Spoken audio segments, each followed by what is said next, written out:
And ladies and gentlemen, my closing comment is on Apple opening 2 stores within 2 days in India at a time when it is planning to produce 25% of all iPhones in India by 2025. Is China burning? It should be. Let's debate.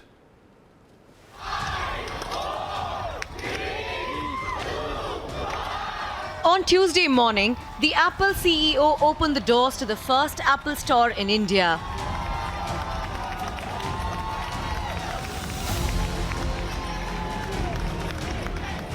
%92 of mobile पहले बाहर से आता था।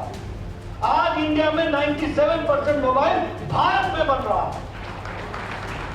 और उसमें भी आप समझ लीजिए कि एप्पल भी अब भारत में बनने लगा है। अब आपके पास नया एप्पल आएगा तो लिखा होगा made in India.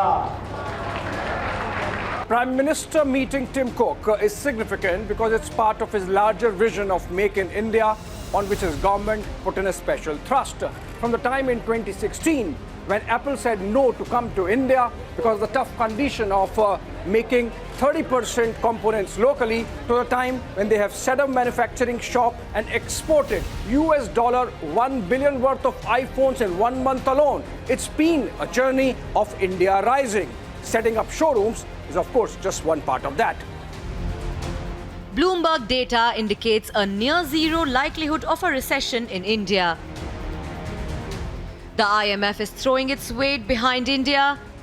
We have a growth rate for India, which is 6.8 in 2022. Let's not forget, this is one of the bright spots in the global economy right now, such a high growth rate. The Indian growth model found praise at World Bank events. I listened very carefully to Prime Minister Modi's speech in Glasgow, COP26 in November of 21. And what he set out, including life, and life was very much part of it, but it's still bigger picture of what sustainable, resilient and inclusive growth looks like. India is cracking deals of historic scale. Today I'm happy to say that we have signed a letter of intent to acquire 250 aircrafts. Those who tried to peddle a doomsday narrative have egg on their face. Tonight, can India's growth trajectory be denied? Let's debate.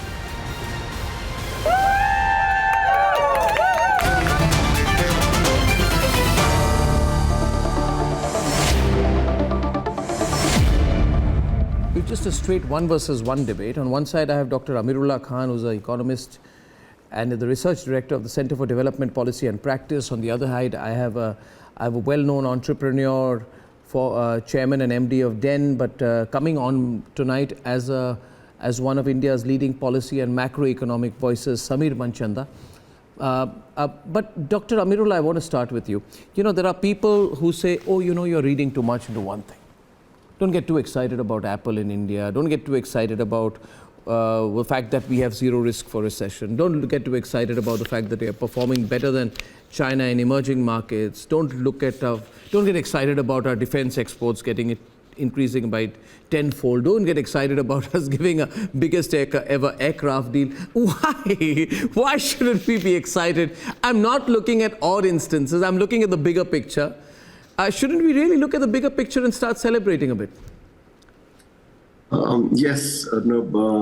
It is undoubtedly an important day, and therefore, all of us are watching this with great excitement. However, when you talk about the big picture is where the problems come in, because, we are looking at what several analysts, including Ratin Roy, has been talking about, which is that India seems to be focusing only on its top 100 million. And that is what continues to be the case. All the instances that we talk about, which is aeroplanes, Apple phones, all of that is really that upper middle class of that 5% India. And therefore, the big picture is problematic. The small picture looks good. When you look at what is happening with luxury items in India, with Lamborghinis and Mercedes-Benzes and Apple phones, which then we seem to be doing well, but in a very narrow market. And that's what explains this whole number. You see, India is 6 billion worth for Apple. 6 billion was what Apple did in China 15 years ago. It is, India's Apple sale in India is 1.6% of its total revenue. So it is still a small. It's a way, it's a way. I'd say, okay, let me get a shot. It depends on how you want to look at it. The wonderful thing with statistics, Samir, we can look at it differently, and I can say we go from 0 to producing 25% of all iPhones by 2025. We could go to 50%, we could go to 60%. It's not going to happen overnight. Samir, he says basically what Dr. Amirullah is saying, only the rich are getting richer, wealthy are getting wealthier, and everyone else is suffering. I think that's a very, very unrealistic and pessimistic point of view. That's my own view. But Samir, your counter. I think the way to look at this is, Apple, the Apple story is saying two things which, my learned counterpart said. One is naturally, which is for a testament to the Indian consumer. That is that India is growing, for Apple, India is growing in teens, high teen market, while the US is not growing. But of course, it's a very small base. But I think the most important thing is the manufacturing. If Apple, an iconic brand, it's a $2.6 trillion market cap company. If it produces its iPhone, its other products, Mac, everything in India, it's a testimony to the quality of the Indian producer. That's a big thing. You see, India's manufacturing percent to GDP has been declining. We have been more of a services software economy. If by any chance we get this manufacturing going, and this is, according to me, is the revolution, is the turning point. It starts with the leader, and when the leader starts, floodgates can open. So I think, and you got to look back at China too. Frankly, China, when it started if you look at phone manufacturing, it really was Nokia was at that time in 90s, 2000, which went in. And then floodgates opened for the tech revolution there. So I think India, Apple having its product manufactured in India, sold globally, it's a real big testimony. I mean, so they're putting the reputation at stake. And it just shows that Indian manufacturing has arrived at par with the world. According to me, that's a big thing. Another thing which actually leads, there are things which are tangible and intangible. The other thing which leads is, when you do this, the amount of self-belief which comes in India, and that's a big thing. Imagine the self-belief in India that if we do this with Apple, we do this with the phone, that we produce the best in the world, we can do it with anything.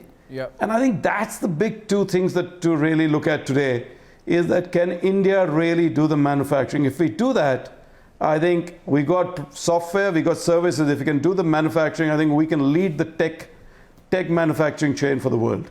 I think that's the point. You see, Dr. Amirullah, question is, are we becoming a pivot of manufacturers all over the world? No. But are we moving in that direction? Yes. I'll tell you why I'd like to counter you. One is Apple exports from India. They will cross 5 billion in FY23. So it's not 0 to 5 billion. That's not small. Along with that, Wistron comes in. It's the Indian unit of the iPhone contract makers. They bring in 1,250 crores. Foxconn already has 20,000 operators in iPhone assembly plants. These are jobs being created. This whole supply chain ecosystem. Samsung, you find out what is happening in Noida. The Samsung plant in Noida is, I think, one of the largest in the world.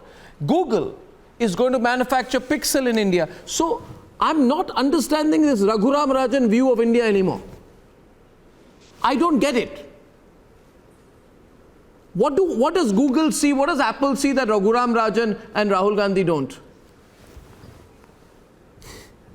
Well, no. Clearly, what Google and what Apple and Samsung are seeing is a very large market on one hand and a very large market manufacturing base. Samir is absolutely right that we are, struggling with the manufacturing sector in India.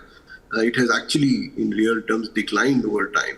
And therefore, any small sparrow that shows a spring is welcome. And Apple coming here, even if it is a very small amount. No, how is it small? One minute. Again, I need to challenge you right there. You see, if you, basically what you're saying, Arnab, if you want to hype one small thing, but I'm telling you it's not one small thing. We've created more unicorns in 22 than China. We have overtaken China in the construction sector. We've outpaced China in growth. We're growing at 7%, they're under 5%. We basically are not being looked at as a market, are we, Samir? We are becoming a very well-integrated supply chain. It's not only a market. So why do you want to only say market? They're not only coming to us because we're a market. Of course we're a market. But much more, Samir. But much more, Samir, isn't it? Yeah, but we got to feel proud of also we being a market. The market just shows the economic progress of the country. I'm saying, why are you such a big market? It just shows you. So I don't think we should be not take it as a pride. I would say we should be hesitant to admit, yes, we have our consumers have the power. That's the Indian power. So I think that's a good thing. But the second is, as I said, the turning point is really the manufacturing, because that actually creates lots of jobs, millions of jobs, and floodgates can happen.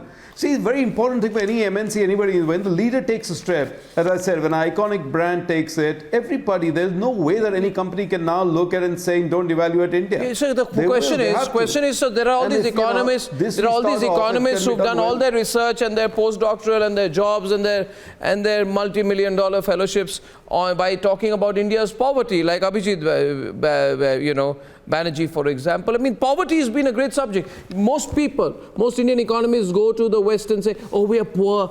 The entire discussion on India is on poverty. Now, that is antediluvian, it's old. I don't understand, for example, when Abhijit Banerjee, who says we are in a moment of great pain as Indians. First of all, he's not even in India. But the NSO releases data saying our per capita income has doubled in 8 to 9 years. So what is he not getting? What is he not getting is my question here. But Arnab, it's, easy question is we are growing. Yeah, we are growing. We are doing economic growth, and that is to remove poverty. Dr. Khan. So, poverty, if at the end of the day, we would move, our per capita income will increase. Arnab, the point that you're making is right. Our per capita income has increased, quite a bit over the last 10 years. But you see, take the Niti Aayog figures, and one is talking about the government figures. So the Prime Minister's Economic Advisory Council says that 90% of India earns less than $300 a month. So poverty is a fact. When 90% of India earns less than poverty line figures across the world, then that is a matter of concern. So first of all, those are dollar figures. You're not putting purchasing power figures. 27,000. But you are also not telling me how many have moved up and what percentage have they moved up by.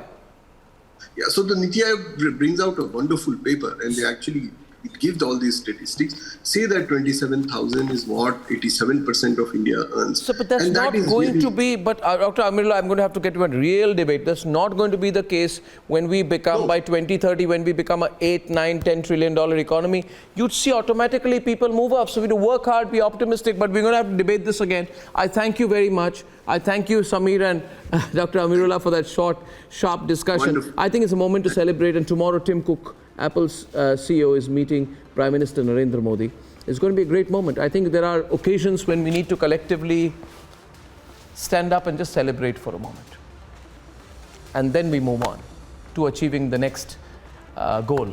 I shall see you tomorrow at 9 p.m. Good night and goodbye.